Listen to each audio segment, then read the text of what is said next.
Hello, everyone, and welcome to the Good Insights podcast. Today, I'll be talking to my colleague, Senior Project Manager of the Good Project, Danny Mucinskas, about the core concept of values. Hi, Alison. So glad to be here on this podcast and to be launching this with you. Yes, I'm so excited, Danny. Welcome. It's so great to have you on the podcast today. I get to talk to you all the time about work related things over email and see you in the office, but I'm excited to have this dedicated time to have a more in depth conversation with you. Tell us a little about the type of work you've done at the Good Project. Sure, I'm happy to. I've been working at the Good Project now for over 10 years, which is shocking to me every time I say it, but I have been working on a variety of different things with the Good Project, just on general kind of coordination, keeping in touch with different stakeholders and partners. I have worked on the development of a class with a colleague here at Project Zero about workplace transitions and how to help people manage those in mid-career. I also worked on a big project with my colleague Shelby Clark about the United World Colleges network of schools and the impacts that they are having through their education on students and alums. And then finally worked on a set of lesson plans about some of the Good Project's core ideas, one of which I know we will be talking about today, which is about values. Thanks so much for giving that overview, Danny. You've worked on so much while you've been here, and it's been wonderful to work with you now, too. I'm so excited to get more into our conversation about values. So, how would you personally describe the concept of values, and how would you guide teachers to help their students learn about them? It's a really good question, and it's one that I've thought about quite a bit recently, even as we've been doing professional development with some of our teachers who we work with at the moment. I would say that for me, values could be defined as a set of ideas or principles that are really important to each one of us. So maybe, for example, a value could be something like honesty. It could be something like personal relationships. It could be something like finding empathy, or maybe even something like wealth or financial gain can be something like a value. And those values, whatever they are to us, and there are many different kind of ideas or principles that we can have as our values, they usually will help to guide us in our actions or in how we spend our time.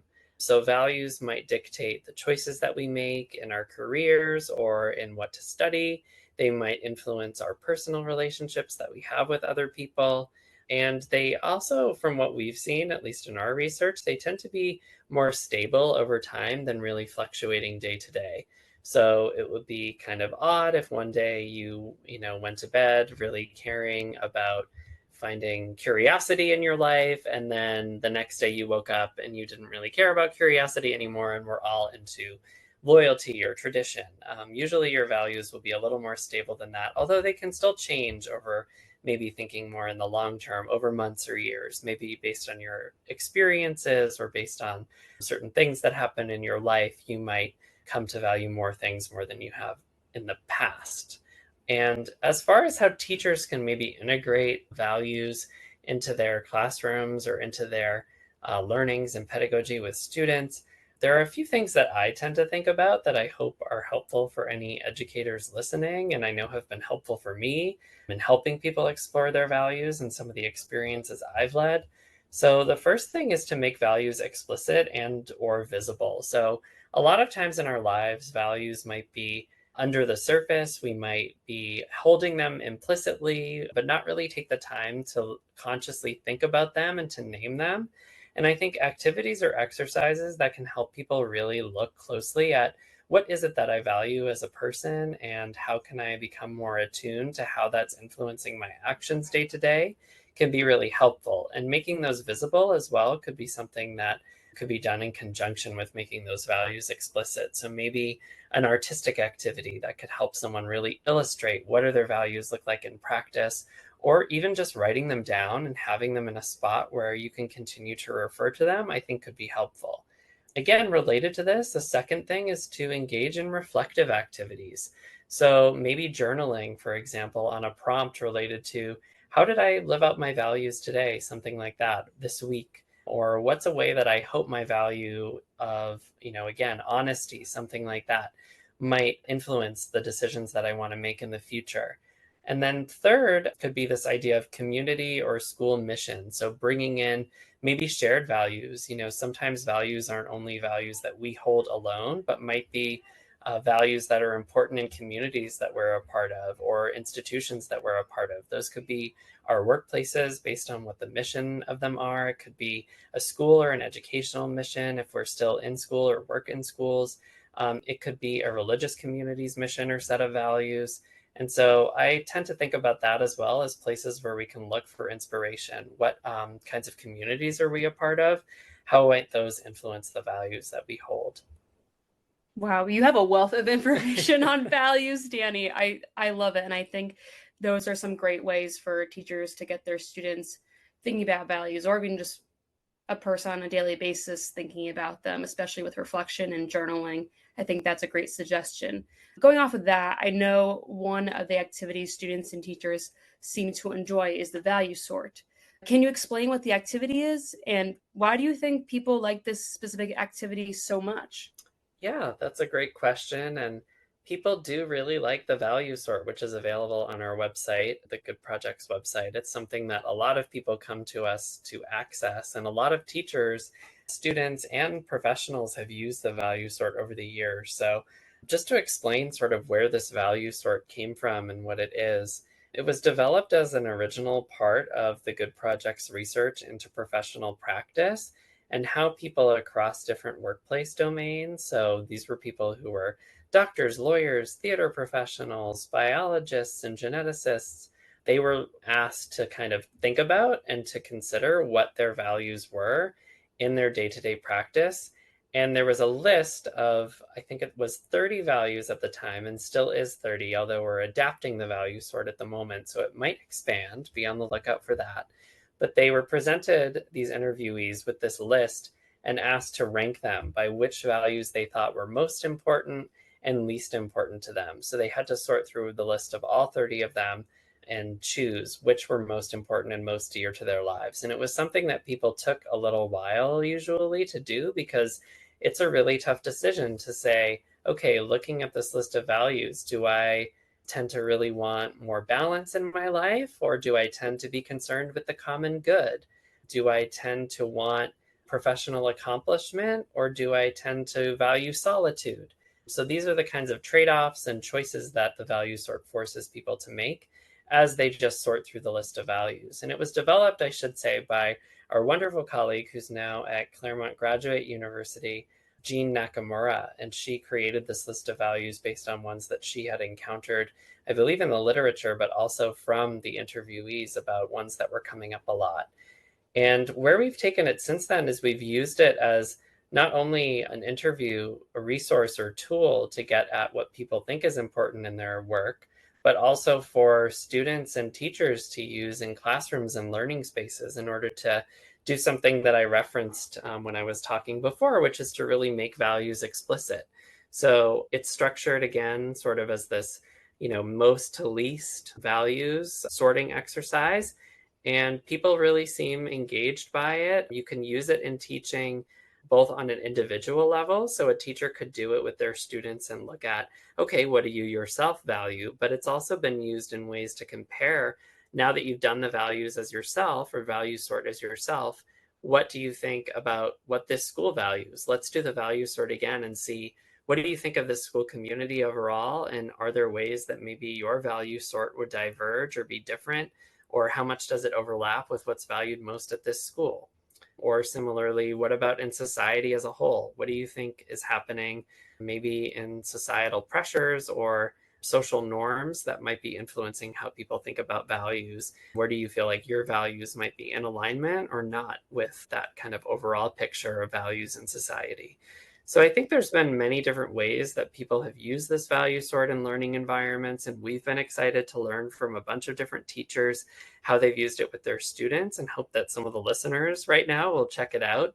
But how we're updating it currently is something that I want to mention as well. So we have been concerned, I guess, that the current version with the 30 different values is something that maybe is a little bit individualistic or maybe is based mostly on US values. And so we've been looking at new values lists and trying to incorporate other values that might not be currently represented. Values like harmony or working together in collaboration with others, or things like humility, which is not currently on there, and trying to make the values more representative of different types of value systems and different perspectives people might have. And we've done a little research about this to ask people, what values do you think are missing? What values that are currently there might you eliminate or do you not think are important?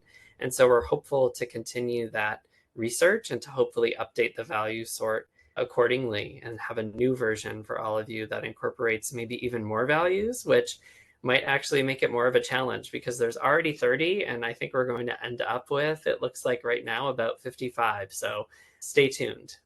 That's exciting to hear about the future plans of the value store. People already like it so much, but I bet they'd be up for the challenge of having to sort through even more values. And I think Mm-hmm. it'll help people get more into the nitty gritty of what they really care about or what their school cares about or any institution they're part of if Yeah. they're using that value sort to think really about their alignment with the places like they go to school for or other places they're part of or their workplace. And I know in one of our professional development sessions, you showed a graph with the values that were chosen the most often in the value sort. This value sort activity has been used by people throughout the world. And as of the time you made the graph in the fall of 2023, the top 5 values were personal growth and learning. Second was honesty and integrity. Third was rewarding and supportive relationships. Fourth was creating balance in one's life. And fifth was understanding, helping, and serving others. Are you surprised by these results, or did you expect certain other values to be in the top 5? Yeah, that's a really good question. And I'm not sure if I was necessarily surprised by these results, but I'm encouraged by these results because I think that these values that you mentioned, so again, just to repeat, personal growth and learning, honesty and integrity, rewarding and supportive relationships, creating balance, and understanding, helping, and serving others. I think that these values feel like ones that are fairly universal, hopefully, in terms of seeking personal development, being a person of integrity, whatever that means to your own value system, also protecting yourself and your time, sort of this idea of balance that people are grasping onto, being really important in today's really busy and often overly saturated with information and tasks world that we live in. And then also connecting with others, whether that's in relationship or service. I think these feel like human universals in some way. Other values important, things like maybe hard work or courage or curiosity. Those were sort, but they didn't show up in the top 5, and I'm not sure why that might be. Maybe these just aren't as important to people as the top 5 values that were listed in some ways. So I think it's an intriguing finding, and the values that are in the top 5, I mean, that value sort has been posted on our website and taken by people from all around the world. So maybe these were just the top 5 that rose to the surface for most people wherever they were doing this activity. Yeah, definitely. And I hope educators or other people listening have found your explanation of values in the value sort to be helpful. Maybe some even find the value sort and will use it with their students in the future if this is new to them, which I'm sure it is for a lot of people, even though a lot of people have already taken it throughout the world. But now I want to shift gears towards learning more about values in your own life, Danny. Do you think values are something you thought about consciously or unconsciously when you were a student, like in middle school or high school or even college? Or are values something that you only really started thinking about during your work at Project Zero and the Good Project? That's intriguing and prompts me to think back to my own education. And I actually, again, related to what I was saying earlier about making sure there are opportunities to explore values for young people and adolescents and also make them explicit.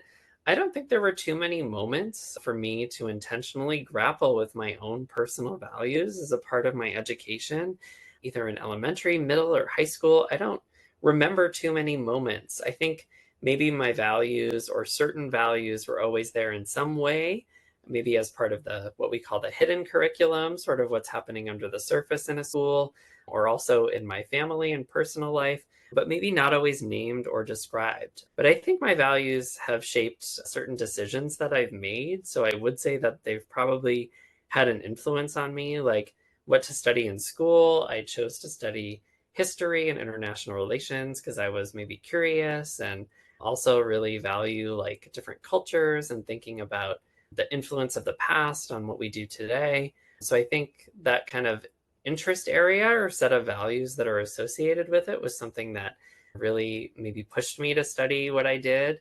And then also what I've done at work so far, like I didn't really think about all of these different topic areas around values. And the Good Project, we talk a lot about what good work is. And I hadn't really thought about that or wasn't aware that people studied these topics even academically or through research before coming here to the Good Project. I had maybe more of a traditional disciplinary viewpoint of like, oh, people study, science or chemistry, they can study math, they could study literature, but I didn't really realize there was this whole subfield of people actually looking in education at how do we really be thinking about what it means to make an educational space reflective of people's values? How do we get them thinking about what it means to have character, and also to do good work? And so I think that maybe my own values have led me to keep working in this area and hopefully to continue making new contributions. Hmm. Do you feel like you have certain values that have guided your day-to-day life, or have they more so guided your overall life journey, or both? I feel like you might have already touched upon this, but wanted to go into it deeper or more, fully. Yeah, I think that there are definitely a few values that I feel like are important to me and that I continuously refer back to or think about a lot day to day. So those would be things like humility, helping others, and sustainability. And so I'll pick on those three because I do feel like they kind of guide me. But I'm sure there are others that I'm just not naming, but these are the three that come to mind the most in certain ways. So for humility, I would say I feel like I have this attitude sometimes of like trying to stay true of where I've come from and having humble roots and beginnings. I think that that was something that was maybe instilled in me by my family. So not to get like too big for your britches or whatever the phrase is, or become arrogant about knowledge or sort of your position, but really trying to be open and curious and also just stay humble about who you are. But then really realizing as well with that that there's always more to learn and that you don't know. And I think that that's something that I go through the world with a lens about. Like I'm always thinking, wow, there's just a lot of things that I don't know. And I try to keep open to learning moments and areas where maybe my perspective could be open to certain things. And so I try to have not only the humility about like who I am and my identity as a person and my attitude and relationships with others, but also then like the intellectual humility piece of recognizing that there's always more I could be doing and learning. And I really try to stay hungry for knowledge, even though it can sometimes be hard because I feel like there is so much in this world happening. It can be overwhelming at times. And I definitely feel that too. But then, second, on helping others, like I feel like going into education was definitely something that interested me from the time I was in high school. And maybe I have found that rewarding because I feel like education is a space where hopefully we're trying to make a difference for other people, whether those are the educators that we work with in our research or the students who are getting some of the materials that we've developed and hopefully around topics that are engaging to them and help them become fuller versions of themselves and to realize things about themselves. And so I really enjoy work that's in a shared sense of what we can do together and is in service of others. And I think that's where I find that value being rewarding to me. And so that's what's kept me engaged in certain ways in the work that we do. And then finally, third, with the sustainability piece, I think there are multiple meanings to this. Not only first, like finding what sustains me and hopefully focusing on that, whether that's like a meaningful conversation or even just like a shared meal with friends in my personal life, but also I think about sustainability a lot in environmental terms. I feel like that's where we hear maybe sustainability used in the media the most. I just feel like sustainability for humanity and the conservation movement and figuring out how to develop sustainably is like the biggest challenge that we face now as a society globally. And I think guides me in the connections that I also seek with nature. So I find that to be something that's really calming for me in my personal life, really connecting with the natural world, and also thinking about how I try to limit my impact on the earth and on the other species that we share the planet with. And so that's something that really, I think, guides me in like the decisions I try to make day to day, the charities I donate to, certain causes that I care about, because again, attention span is limited. So I would say I tend to focus in more on causes to do with sustainability and with nature. So I think that that kind of guides me, those three values, again, humility, helping others, and sustainability, which all sounds quite rosy. I'm sure I'm not living up to these values in certain ways, but I think that they definitely have kept me going at certain moments. Well, I definitely think that you've thought through your values way more than a lot of other people out there. Even if you think you're not living up to them every day, I bet you are definitely living up to them at some degree since you're thinking about them so deeply, Yeah. which is great. Maybe And that's they why are it is. ideals. Like they're Yeah. definitely, you're never going to achieve perfect versions of a lot of the values that we've talked about today. But I think it's always like striving for that value and thinking about what it means to you and how you see it in action as your life is all that I would hope. Oh, of course, too, and seeing it in other people, like your role models. Something else we'll probably talk about later on in the, or at some other point in the podcast with other guests as one of Yeah. the core concepts in the lesson plans. And I know you did bring up certain places that you've developed your values from, but like those values specifically you mentioned, like humility or helping others, sustainability, or other ones you may or may not have mentioned. How do you think you, like, where did you develop them from? Was it mainly family or friends, life experiences, or the media? I'm wondering about if there's a specific one you think a bunch of them. Mm-hmm. Yeah, I think this is quite tricky to try to figure out precisely because our lives are, this totality of different moments, and it's hard to actually think back and pick apart, when was it that I really became someone who thinks that they care about being humble, or when was it that I think I developed an interest in the idea of sustainability. But I think there are certain things that I could maybe point to in particular ways that maybe helped shape my values. Like I mentioned my family earlier, I think my parents maybe have a similar value system from growing up. I feel like they really value humility, and I think that might have to do with, I don't know, like class or socioeconomic status, growing up working class and trying to be unpretentious. I feel like is something that's valued in the community that I grew up in and amongst the people that my parents socialized with. And so I think that that definitely is something that has still stayed with me. But also I think back to like relationships with my grandparents and how they were growing up, and things like, being kind to others really being important to them. And I think those lessons have really stuck with me. I also think about with the sustainability piece, like we had a lot of childhood experiences outside. So going for walks in the woods and just like having a general curiosity about different creatures and the environment, I think was something that was fostered in me from a young age as a result of that. We spent a lot of time outside in all seasons. And so I feel like that definitely was something that has influenced my later life. I think maybe some small part from religious experience. Like I grew up going to like Catholic school once a week, not school, enrolled in school. But I went to what they call CCD. And I think that was a place where they tried to instill certain values in you about what it meant to be a good person in the world. And even though I'm not really practicing any religion today, I think that in some small way, maybe the values from that particular environment have stayed with me. So I think about that as some of the influences, those different things, like definitely family, but also experiences that I've had. And I think it's also interesting, like a nature versus nurture question, or like the earliness of some certain experiences versus later experiences, and how maybe later things have shaped my values in different ways. But I've talked a bit about like really early things. Mm-hmm. Do you think your values have been challenged or have changed over time?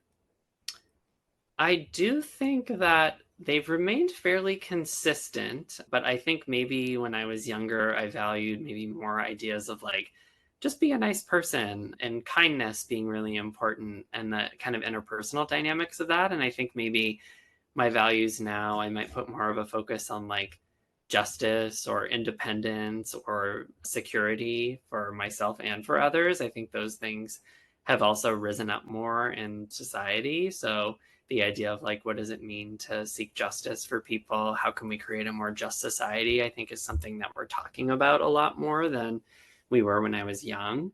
In terms of like feeling challenged on values, I mean, I alluded to this earlier, but the sustainability piece again, like I feel like there's constant cognitive dissonance around the fact that, you know, we live on this earth and there are a lot of things that we're all constantly doing that are probably bad for the planet and bad for the other life on this planet. Like I went to lunch today and got takeout, and I need to eat as well, but there's constantly things that I'm doing that I think are using resources, and I'm conscious of that. But yeah, it's definitely something that I still struggle with and think about, well, how can I be more aligned in the decisions that I'm making with this value? So that's a challenge. Yeah, again, with the alignment part, that's a big thing too. Mm-hmm.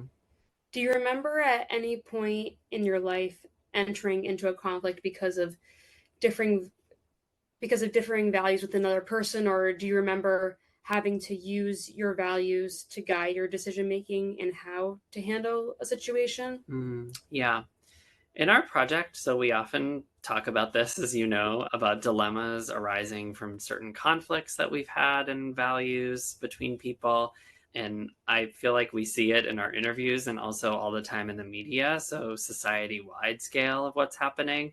People have different values, and it's obvious, and it plays out, for example, in politics. So, people have competing visions of the future, of what it means for, in America, the country, or for their communities. For example, there being values in conflict like tradition versus acceptance or progressivism. I feel like those are really in tension right now. Or to what degree should we value a collective, maybe versus an individualistic kind of viewpoint? I have trouble thinking of like a personal conflict that I've had, but I can notice in conversations, even though there hasn't been like one acute moment, I feel like values always diverge between people. You know, we don't all value the same things. So, for example, when talking with my family or certain family members, or in my friendships with other people, like maybe someone might place a certain value on feeling unique or on wealth in a way that I don't, or don't necessarily feel. But I think that that's just like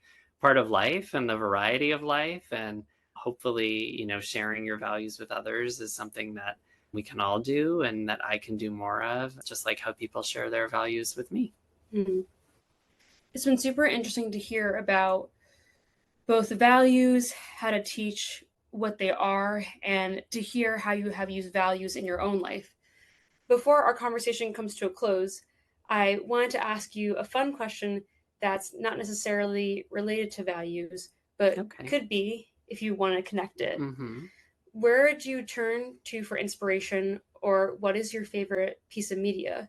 It could be a book, a podcast, a movie, or anything else, really. This is a tough question to pick just one thing. And I feel like we're all always consuming media nowadays. And I watch probably too much TV, and I love classic film. So enjoy that as well, and have a lot of movies that come to mind. But I'll say that I'm currently reading a book called The Silk Road by Peter Frankopan. I hope I'm pronouncing that right. And he talks about basically the idea of Central Asia really being this crux of human civilization, and a place where different empires and religious movements and groups of people met, and it being this really dynamic place across time. So starting even as old as, you know, thousands of years ago, and goes up to the present. And I know this book has received a lot of attention, so some of the listeners might know it, The Silk Road. But I feel like I chose to read this because it's connected to my interest in history, and also what I talked about earlier with intellectual humility a little bit, that there's a lot that I don't know about this topic. I feel like in my history classes, and even in my history education in university, Central Asia was not an area that I had the opportunity to learn a lot about. And so I was just interested to learn more. And I am excited to be learning more about that area of the world and the role that it's played in human history, and being this really dynamic and vibrant place. And so that's been something I've been reading lately. Yeah, that's awesome. I feel like everyone thinks, you go to school, you learn things, and then, you've learned everything. Not necessarily. That's not what everyone thinks, but I think some people think that. Yeah. And then you realize, oh, no, there's so much more I don't know about. And you have to go make your own reading list or podcast list after to supplement yes. whatever you already learned, which is hopefully a lot, but exactly, but not everything. But that's awesome. I've been meaning to start a list of books in the history genre, and I'm going to put this one on my list for sure. Amazing. Thank you for joining me today, Danny. It was wonderful to speak with you. For our listeners, if you want to check out The Value Sort, you can click the link in the episode description or go to www.thegoodproject.org/valuesort, or you can go to our general website, www.thegoodproject.org, if you just want to check out the project in general. Thanks for listening, everyone. Thanks so much for having me, Alison.